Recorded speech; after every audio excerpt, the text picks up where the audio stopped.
प्रथम विश्वयुद्ध पर विश्व जो एकछत्रवाद शासन प्रतिष्ठा होता इटाली प्रथम फाशीवाद प्रतिष्ठा होता।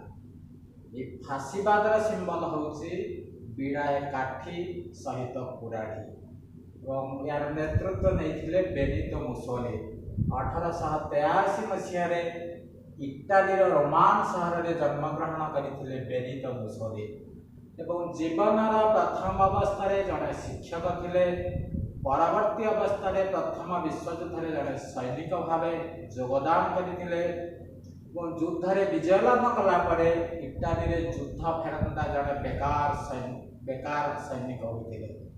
परवर्ती समय किसी उग्रवाद लोक नहीं से गोटे बाहिनी गठन करते कहुए कलाकृता बाहिनी से सब बेले कला पोशाक परिधान करुले। ठीक यही समय 1921 मसीह इटाली साधारण निर्वाचन अनुष्ठित होता। निर्वाचन में कौन दल बेनितो मुसोलिनी दल एकक संख्यागरिष्ठ हासिल करते। मात्र परवर्ती समय 1922 मसीहा अक्टोबर 28 तारीख में बेनितो मुसोलिनी कलाकृता बाहिनी को निर्देश देते रोम अभिमुखे यात्रा करने। 1922 मसीहा अक्टोबर मास 29 तारीख दिन मुसोलिनी इटाली प्रधानमंत्री हेले। प्रधानमंत्री होगापर से देश में अनेक गुड़िए संस्कारमूलक एकछत्रवाद कार्य आरंभ करते।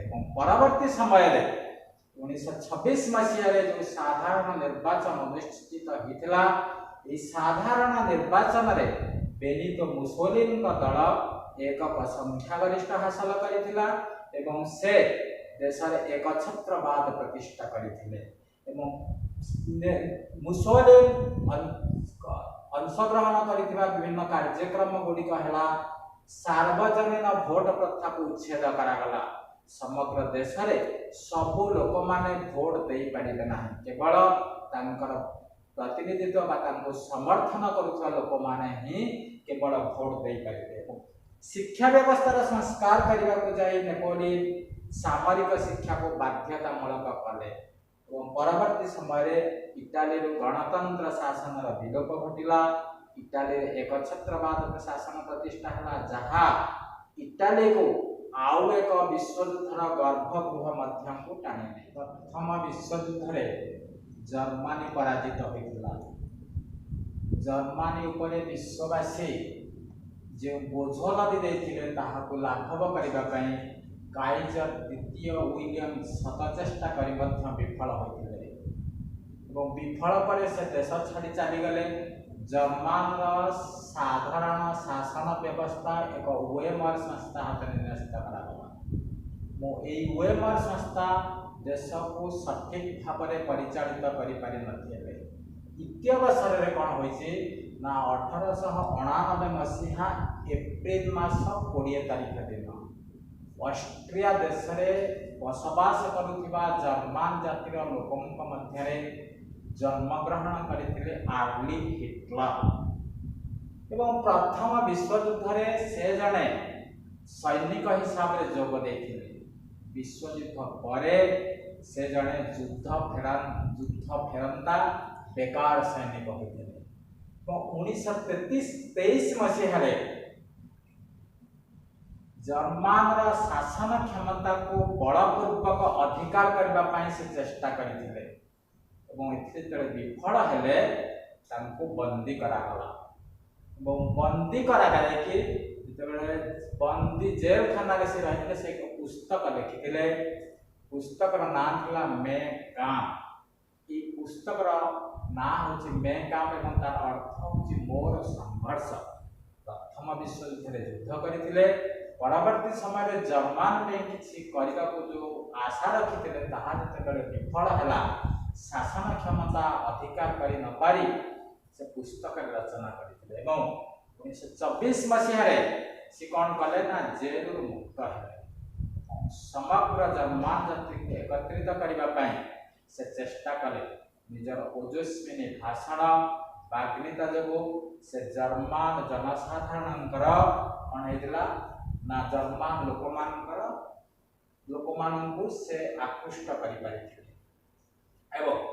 1933 मसीह जेतेबेले साधारण निर्वाचन हेतिला एतिरे आडल्फ हिटलर एवं तांको नाजी दल एकक संख्यागरिष्ठ हासिल करि नथिले किंतु राष्ट्रपति कौन थिले कि से ना हिंडेनबर्ग राष्ट्रपति हिंडेनबर्ग जदियो साधारण निर्वाचन रे एकक संख्यागरिष्ठ नाजी दल करिनी तथापि राष्ट्रपति हिटलर को चांसेलर बा प्रधानमंत्री रूपे नियुक्ति करथिले इत्यवसर रे एकक संख्यागरिष्ठ हासिल करिबा पाए हिटलर से 1933 मसीहा रे आउ एक निर्वाचन करेले ओ निर्वाचन समय बेलको रिजल्ट जते बेले साधारण निर्वाचन फलाफल प्रकाश पाइला सेते बेलको राष्ट्रपति हिंडेनबर्ग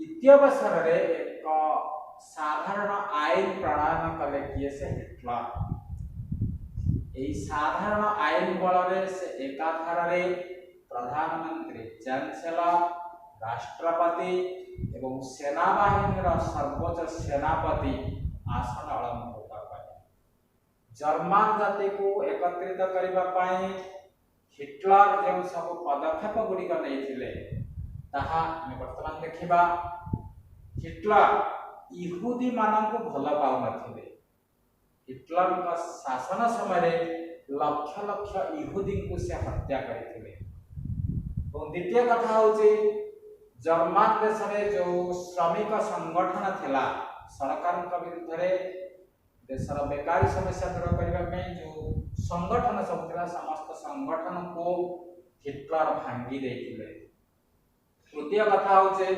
संवाद पत्र और बेतार को नियंत्रण करा जायतिला हम भारत वर्ष रे जेपरि सांबादिक मान को स्वाधीनता प्रदान करा जायछि से देश रे सांबादिक मानकर संवाद पत्र और बेतार ताको नियंत्रण करा गला सरकार को बिना अनुमति रे कोनोसी संवाद पत्र बा बेतार कोनोसी तथ्य परिप्रकाश करि परिबे नाही एवं वर्साई संधिर चुक्ति अनुसार जर्मन आकाश बाहिनी एवं नौबाहिनी रखि परिबा नाही हिटलर जतेबेले शासन क्षमता को फेरिले से जल स्थल और आकाश बाहिनी गठन कले एवं आधुनिक अस्त्र शस्त्र रे सुसज्जित कले एवं आउ एक युद्ध पाई सेना बाहिनी को प्रस्तुत रहबा को निर्देश देथिले परवर्ती कथा होची राइन नदी उपत्यका सैन्य मुतयन कले जर्मन को कहा जायतिला जे राइन नदी उपत्यका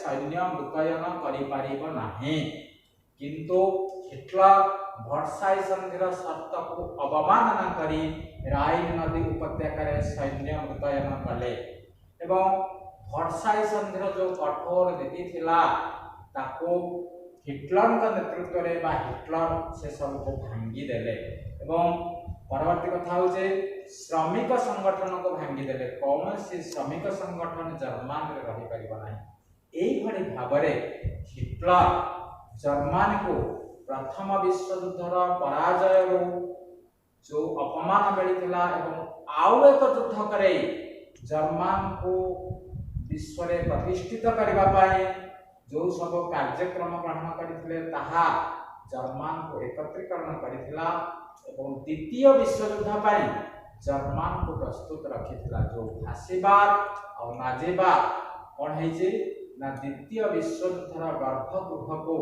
पृथ्वी को टाणी नैथिले ये होची संक्षेप रे नाजीबाद एवं फासीबाद।